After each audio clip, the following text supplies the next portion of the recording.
नमस्कार प्रिय दर्शकों, आज के इस कार्यक्रम में हम चर्चा करने जा रहे हैं कन्या राशि वाले जातकों के लिए अक्टूबर का महीना कैसा रहने वाला है। यहाँ एक बात आपको अवश्य बताना चाहूंगा कि ये महीना आपके लिए बहुत ही विशेष रहेगा। कौन से ग्रह इस महीने को आपके लिए विशेष बनाने जा रहे हैं, इस बारे में तो हम चर्चा करेंगे ही करेंगे, किंतु हमेशा की तरह एक क्रमबद्धता से इस महीने के बारे में जब समझेंगे कि कन्या राशि वाले जातकों के लिए सर्वप्रथम स्थिति, जिसे शास्त्र कहता है स्वास्थ्य दृष्टिकोण, हर व्यक्ति के लिए बहुत ही महत्वपूर्ण होता है। तो इस महीने में आपका स्वास्थ्य कैसा रहेगा, धन दृष्टिकोण की स्थिति क्या संकेत दे रही है, कर्म क्षेत्र जो कि हर व्यक्ति के लिए एक बहुत महत्वपूर्ण अवस्था को दर्शाता है, ये क्या संकेत दे रहा है, आपका भाग्य, शिक्षा, यात्रा, दाम्पत्य जीवन और प्रेम संबंधों की स्थिति अक्टूबर के महीने में किस प्रकार आपके सामने प्रदर्शित होगी, यही अग्रिम जानकारी लेकर आज आपके सामने उपस्थित हुआ हूं। एक एक कर समझते हैं ग्रह गोचरीय अवस्था के आधार पर कौन से ग्रह इस महीने आप पर होने जा रहे हैं मेहरबान। पहली अवस्था में हम चर्चा करेंगे स्वास्थ्य दृष्टिकोण क्या संकेत दे रहा है। आपके लग्न के स्वामी होते हैं बुध महाराज। महीने की पहली ही तारीख पर आपके लग्न में ही विराजित हैं, जो कि भद्र महापुरुष राजयोग का निर्माण करते हैं। और बुध देव लग्न में कब तक रहेंगे, तो 10 अक्टूबर 2024 को ये लग्न को छोड़कर आपके द्वितीय भाव में आ जाएंगे। ये स्थिति भी बहुत अच्छी अवस्था को दर्शाती है।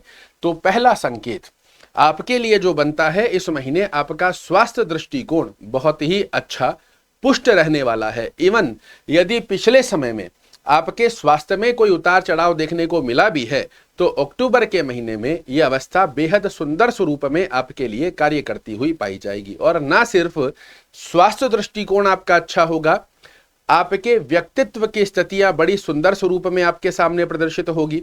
आपके आचार, विचार, व्यवहार, स्वभाव की स्थितियों के अंदर, आपकी निर्णय शक्ति के अंदर आप एक अलग सा निखार इस महीने में देखते हुए पाए जाएंगे। दूसरा सुख होता है मित्रों धन की माया। यहां आपके धन भाव के स्वामी शुक्र महाराज धन भाव में ही विराजित हैं। ये अपने आप में एक बड़ा सुंदर योग माना जाता है, किंतु कब तक रहेंगे, तो 13 अक्टूबर तक शुक्र महाराज स्वराशिस्त होकर रहेंगे। इसके पश्चात आपके पराक्रम भाव में आ जाएंगे। धन से संबंधित किसी भी प्रकार का लेन देन करना हो, कोई ऐसा कार्य जो धन से संबंधित रुका हुआ हो, मैं आपको रिकमेंड करूंगा 13 अक्टूबर से पहले उसे पूर्ण करने का प्रयास कीजिए।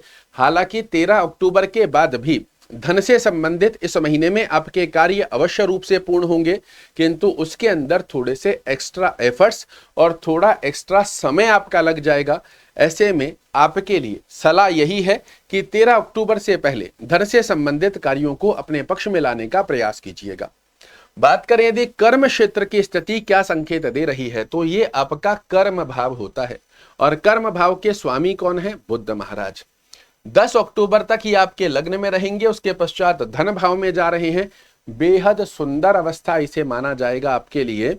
चाहे आप जॉब कर रहे हैं, चाहे व्यवसाय कर रहे हैं, दोनों ही स्थितियों में बुद्ध महाराज का आशीर्वाद आपके लिए श्रेष्ठ ऊंचाइयों की तरफ आप अपनी बुद्धिमता, चातुर्यमता के दक्षता के दम पर कर्म क्षेत्र में श्रेष्ठ मुकाम हासिल करें, इसका श्रेष्ठ योग आपके लिए निर्मित होता हुआ दिखाई देगा। किंतु एक अवस्था का ध्यान और रखना है कि यहाँ मंगल महाराज भी विराजित हैं, जो कि आपकी कुंडली के नॉन फेवरेबल ग्रह होते हैं। इस स्थिति के आधार पर यहां आपको शॉर्टकट रास्तों से बचना है। अपनी बुद्धिमता का परचम फहराते हुए यदि आगे बढ़ने का प्रयास करेंगे, अक्टूबर का महीना कर्म क्षेत्र स्वरूप में आपके लिए बहुत ही सुंदर रिजल्ट निकालेगा। इसकी अनुभूति 100% आप करने वाले हैं। भाग्य दृष्टिकोण पर यदि हम चर्चा करें, तो भाग्य भाव के स्वामी होते हैं शुक्र महाराज। 13 अक्टूबर तक ये आपके धन भाव में बने हुए हैं। भाग्येश का धन में आना ये एक संकेत होता है कि व्यक्ति अपनी मेहनत से तो धन अर्जित करेगा ही करेगा, भाग्य से भी धन अर्जित करने के बड़े अच्छे योग बनाकर देता है। और 13 अक्टूबर के पश्चात जब ये पराक्रम भाव में चले जाएंगे, नो डाउट आपसे मेहनत करवाएंगे, किंतु अच्छी अवस्था क्या है, तो यहां से सप्तम दृष्टि से अपने ही घर को देखेंगे। इस महीने में भाग्य आपका परिपूर्णता से साथ देता हुआ पाया जाएगा। साथ ही देवगुरु बृहस्पति की स्थिति आपके भाग्य भाव में बनी हुई है, तो शुक्र और गुरु दोनों मिलकर इस महीने में आपको यह अनुभूति जरूर से करवाएंगे कि भाग्य का साथ कहते किसको है। शिक्षा दृष्टिकोण पर यदि हम चर्चा करते हैं तो शिक्षा भाव आपका यह होता है, शनि महाराज आपके शिक्षा भाव के स्वामी हैं, विद्या भाव के स्वामी हैं। वक्र गति में ये एक घर पीछे अर्थात अपने ही घर का रिजल्ट दे रहे हैं, किंतु शनि क्या है, तो इनका नाम ही शनि है। शनि अर्थात धीरे धीरे ये आलस्य प्रवृत्ति की स्थिति को भी एक्टिवेट करते हैं। यहां विद्यार्थियों को एक ही बात कहना चाहूंगा, सिर्फ और सिर्फ अपने आलस्य को त्याग कर यदि अपनी विद्या के अंदर एक गोल को साधने का आप प्रयास करते हो, आपके लग्नेश, आपके भाग्येश, आपके सुखेश तीन तीन ग्रह बाध्य हो रहे हैं आपको विद्या दृष्टिकोण में सफलता देने हेतु। सिर्फ आलस्य को त्याग कर अपने गोल को साधने का प्रयास कीजिए। पिछले कई महीनों से अधिक श्रेष्ठ रिजल्ट आप अक्टूबर के महीने में निकालकर देखते हुए पाए जाओगे। बात करें यदि यात्रा दृष्टिकोण की स्थिति क्या संकेत दे रही है, तो ये आपका यात्रा भाव होता है। यात्रा भाव के स्वामी कौन है? सूर्य महाराज। कहां विराजित हैं? आपके लग्न में ही विराजित हैं। ये स्थिति आपके लिए एक अच्छे स्वरूप को दर्शाती है। यदि आप व्यापारिक यात्रा कर रहे हैं या भौतिक सुखों को अर्जित करने वाली यात्रा कर रहे हैं, दोनों ही स्थिति में एक बात से आपको अवश्य अवगत कराना चाहूंगा, क्योंकि आप देख पा रहे होंगे सूर्य महाराज 16 अक्टूबर को तुला राशि में चले जाएंगे। माफ कीजिएगा, 16 अक्टूबर से पहले की गई यात्राएं आपको निश्चित रूप से सफलता देती है, किंतु 16 अक्टूबर के पश्चात यदि विशेष रूप से आप व्यापारिक यात्रा करने का पर विचार कर रहे हैं, तो मैं कहूंगा अक्टूबर के महीने में आपको व्यापारिक यात्राएं जो करनी है 16 अक्टूबर से पहले ही करनी चाहिए, क्योंकि व्यापार स्थान, व्यापारिक यात्रा का यात्रा स्थान का स्वामी नीचस्थ अवस्था में जा रहा है, जो कि सफलता को नहीं दर्शाता है। 16 अक्टूबर से पहले की यात्राएं निश्चित रूप से आपको अच्छे लाभ निकाल कर देंगी। दाम्पत्य स्थान पर यदि हम चर्चा करें, दाम्पत्य स्थान आपका ये होता है, दाम्पत्य स्थान के स्वामी देवगुरु बृहस्पति आपके भाग्य भाव में जाकर विराजित हुए हैं। ये एक बड़ी अच्छी अवस्था बनाते हैं कि आप अपने पार्टनर के भाग्य से जीवन में श्रेष्ठ सफलता को प्राप्त करें, ऐसा ये योग बन रहा है। दाम्पत्य जीवन की स्थितियों के बड़े अच्छे योग बन रहे हैं, लेकिन ध्यान रखिएगा यहां राहु महाराज भी विराजित हैं। अनायास जिन चीजों को इग्नोर किया जा सकता है, उन स्थितियों पर यदि आप इशू क्रिएट करने की स्थिति को बनाकर देंगे, तो कहीं ना कहीं दाम्पत्य जीवन में रिलेशनशिप की स्थितियां अस्त व्यस्त होती है। ऐसे में आपके भाग्य को तो आपका पार्टनर जरूर से सहयोग करेगा, अंडरस्टैंडिंग रिलेटेड इशू क्रिएट ना हो, इसका ध्यान आपको रखना है। प्रेम संबंधों पर यदि चर्चा करते हैं तो ये प्रेम भाव का स्वामी है। पंचम भाव आपका प्रेम भाव का स्थान होता है।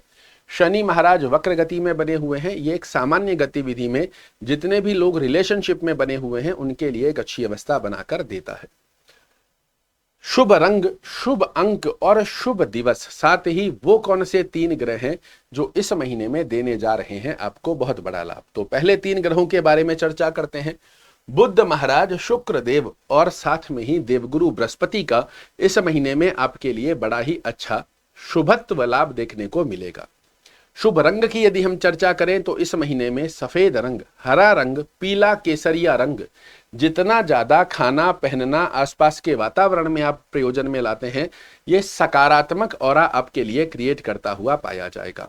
शुभ दिवस की यदि हम चर्चा करते हैं, कोई भी बड़ा कार्य कर रहे हैं, प्रयास कीजिए बुधवार, शुक्रवार और गुरुवार के दिन किया हुआ कार्य आपके कार्य में सफलता की परसेंटेज को बहुत अच्छे स्वरूप में बनाता हुआ पाया जाता है।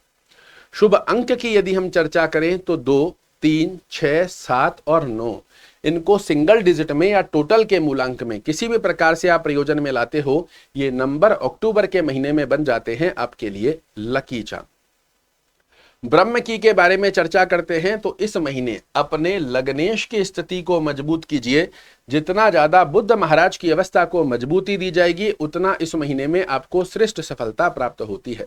गणपति अथर्वशीर्ष का पाठ करना या सुनना, गणेश चालीसा का पाठ करना या सुनना और साथ में ही ओम बुधाय नमः इस मंत्र की नित्य 1 माला जाप करना, गणपति को प्रणाम कर कर दिन की शुरुआत करना, गणपति को प्रणाम कर कर अपने कर्म को प्रारंभ करना इस महीने को बना देगा आपके लिए विशेष। आशा करता हूं मेरे द्वारा दी गई ये जानकारी आपको पसंद आएगी। कल फिर से एक नई जानकारी लेकर आपके सामने उपस्थित होऊंगा। तब तक के लिए नमस्कार।